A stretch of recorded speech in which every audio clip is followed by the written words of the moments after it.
ওয়ামা আলাল্লাযীনা ইয়াত্তাকুনা মিন হিসাবিহিম মিন শাইইন ওয়ালাকিন যিকরা লাআল্লাহুম ইয়াত্তাকুন।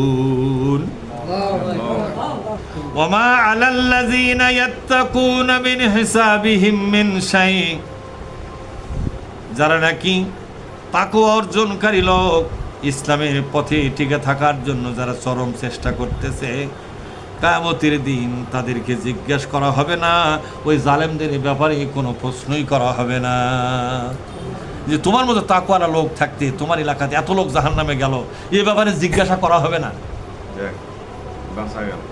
আল্লাহ তাআলা এখানে ছাড়পত্র দিলেন। তবে কার জন্য সেটা? কার জন্য না, এখানে তাকওয়া মানে ওই যে যুগ্যধারী ওই হাজি গামছাতে মুখ পেয়েছে মহিলার মতো কি করে কয় কি হেলাল কি ঘুম যায় না, মানে দর্শনে সুফি মার্কা এ কথা এখানে বলা। ইয়াত্তাকুন মানে এখানে ফেল ব্যবহার করছে, ফেল মানে এখানে ভার্ব লিখছে আল্লাহ। ইয়াত্তাকুন যারা নিজেকে জাহান্নাম থেকে বাঁচাবার জন্য চরম চেষ্টা করতেছে, ওই অপরাধগুলো থেকে মুক্ত থাকতে চেষ্টা করতেছে, যে অপরাধের কারণে মানুষকে কোথায় যেতে হবে? জাহান্নামে। যারা জাহান্নামে যাওয়ার অপরাধগুলো ছেড়ে দেওয়ার জন্য জীবন দিয়ে হলেও চেষ্টা করতেছে, তাদের কথা বলা হচ্ছে। ওই যে বোরকা পরে ওই তাকওয়ার সাইজ ধরে বেড়াচ্ছে, হ্যাঁ, ঘঙ্গর দিয়া, এই পিছন থেকে বোঝার উপায় নাই, মহিলা যায় না পুরুষ যায়, এরকম লোক দেখছো তুমি? আছে না? আরে মোরল থাক না ঢাকার থাক আছে তো, এই কথাটা বলা হয়নি। যারা জাহান্নামে যাওয়ার যে অপরাধগুলো আছে না, এই অপরাধগুলো জীবন দিয়ে হলেও ছেড়ে দেওয়ার এবং বর্জন করে চলার চেষ্টা করতে করতে যাই মারা গেল, কিয়ামতের ময়দানে তাদেরকে জিজ্ঞাসা করা হবে না যে তোমার এলাকায় তুমি থাকতে এত লোক জাহান্নামে কেন গেল। এরা জোরে কও সুবহানাল্লাহ। বাঁচা গেলে তুমি, আমি বেঁচে গেছি, তুমি আর আমি সবাই বেঁচে গেছি, ঠিক না? এই মারাত্মক একটা আয়াত বেঁচে এক ফারা, যে তোমাদের জিজ্ঞাসা করা হবে না তোমার মতো তাকওয়ালা লোক এলাকার থাকতে এত লোক জাহান্নামে কেন গেল, আমি জিজ্ঞেস করব না, ওদের কোনো হিসাব আমি তোমাকে জিজ্ঞেস করব না। সুতরাং ওদেরকে নিয়ে অত টেনশন করার দরকার নাই।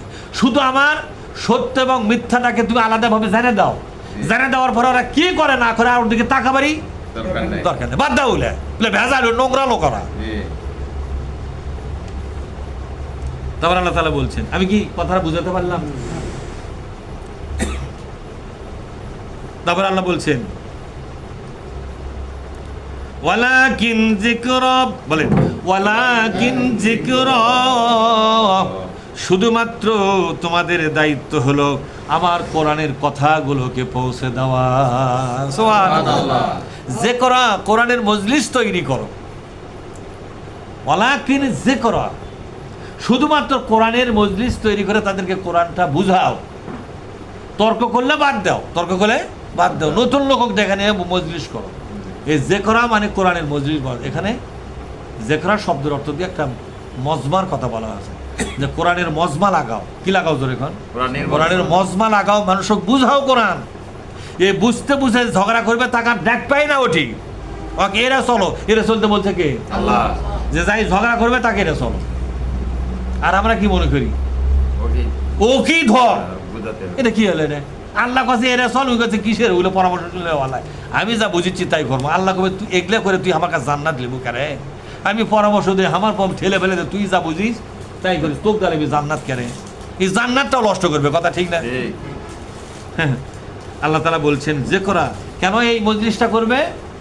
লাআল্লাহুম ইয়াত্তাকুন, আশা করা যায় এই আশাই তোমরা মজলিসটা করবে। আশা করবে তোমরা, কি আশা? যে আল্লাহ কোরআন শোনার পরে তারা জাহান্নামে যাওয়ার রাস্তাটা ছেড়ে দিয়ে জান্নাতের রাস্তাটা ধরবে, এই আশা করে তোমরা কোরআনের মজলিসটা করো। তাহলে আমরা যে কোরআনের মজলিস প্রতি বৃহস্পতিবারে করি, এর কিসের আশায় বলেন তো?